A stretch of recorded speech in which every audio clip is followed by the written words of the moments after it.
Hi everyone, this is Matt Innes for scenestr TV, and we're here on day 2 of Bigsound, and I'm here with Brisbane legends, Heart Hiroshima. We've got Sulli and we've got Matt. How's it going, guys? Good. Pretty good, thanks. Pretty good. How are you enjoying Bigsound so far? Yeah, good. I've seen a few of the seminars and was out and about last night, so it's good. Yeah, it's nice to see everyone out and about and happy, and the weather's great. So which of the seminars did you get to see? So I went to one yesterday that was about mental health in music, because I think that's pretty important. I think it's, the music industry is a pretty draining thing, and that's something that is not considered very often. So for you, what did you pull out of that seminar about mental health? Well, I think it's such a big topic, I think, is what I pulled out of it, and that it's something that needs to be considered. And, mental health is one of those things that shouldn't be stigmatized. So I think that was kind of cool to talk, from everyone's different opinions. And Jen Clower was on the panel, and she sort of said things that every musician has said to themselves, that every musician many times thinks that they're shit, and you weigh yourself up against other people, and that the curse of the creative. Yeah, exactly. So it was nice to hear that sort of, it's solidarity and community, because everyone has those sort of same opinions that wear you down when you're a music creator. Yes, that was cool. Now, you said you got a chance to see a few shows already. Are there any bands, sort of maybe newer emerging bands, that you've picked up on that you think are worth another listen?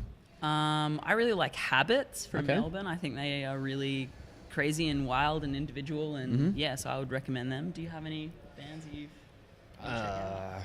I really want to see Baba Ganoush play, just because I really like them. But yeah, I think they're playing around the same time as we are. So yeah, that's the curse of the festival. The festival curse. The festival curse, yes. Rushing between acts and everything. Avoid. I mean, there's something like, 70 bands on in 4 or 5 hours a night, so it's a bit hard to get across them all. You got to keep your mental health. You can't do too much. That's it. Now, you guys have got a new single out now as well, 53. It's getting some really great rotation on 4ZZZ. I'd love to hear a bit about the new single. It's we kind of chose that. I think a lot of the reason we chose it as the first song to put out was because it was kind of really natural song to write. Like it was almost kind of the sign that we needed to confirm that we were doing the right thing. Like when we got back together and started jamming, just kind of doing it for fun and seeing what happened, and then we wrote that and a couple of other songs, but that was the one that was really kind of just completely organic. Now, you mentioned getting back together. You guys were on a bit of a hiatus for a short time, weren't you? Yeah, so we never broke up as a band. Like we've always, it was never a dirty breakup of we still love each other. I just went overseas for quite a considerable amount of time, but every time I came back to Australia to visit family or whatever, we always jammed and had fun. I think we even, I came back in 2013 and we played Big Day Out, like a one-off show, and did a few shows with we did a Gang of Four tour. Cool.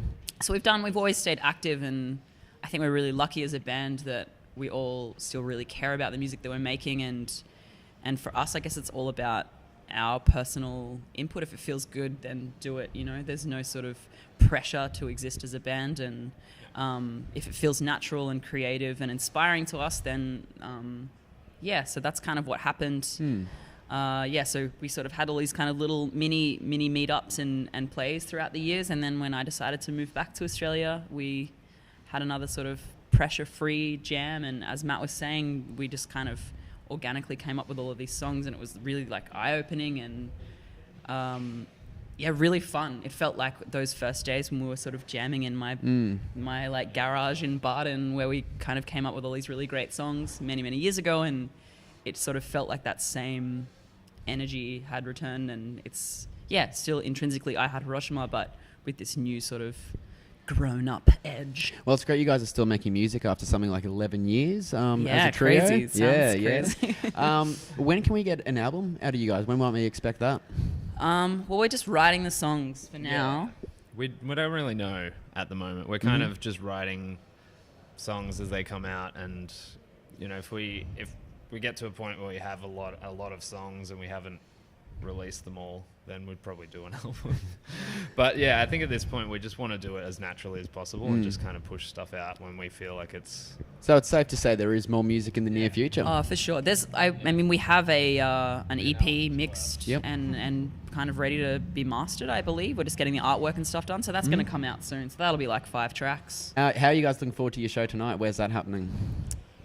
It's at the Zoo, and yeah, I mean, it's going to be really damn good, I guess.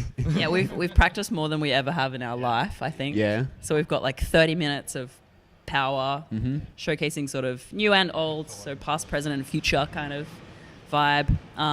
Yeah, we've put a lot of thought into what songs we're going to play, and it's going to be great. It's going to be good. That's fantastic. Yeah. Well, I think we're already looking forward to it. And a Awesome. great Brisbane band at a great Brisbane venue. Thanks so much. That's going to be great. Sulli, Matt, thank you so much for joining us today. Thanks you, buddy. Good luck with the rest of Bigsound. Rock Cool. on. Cheers, man.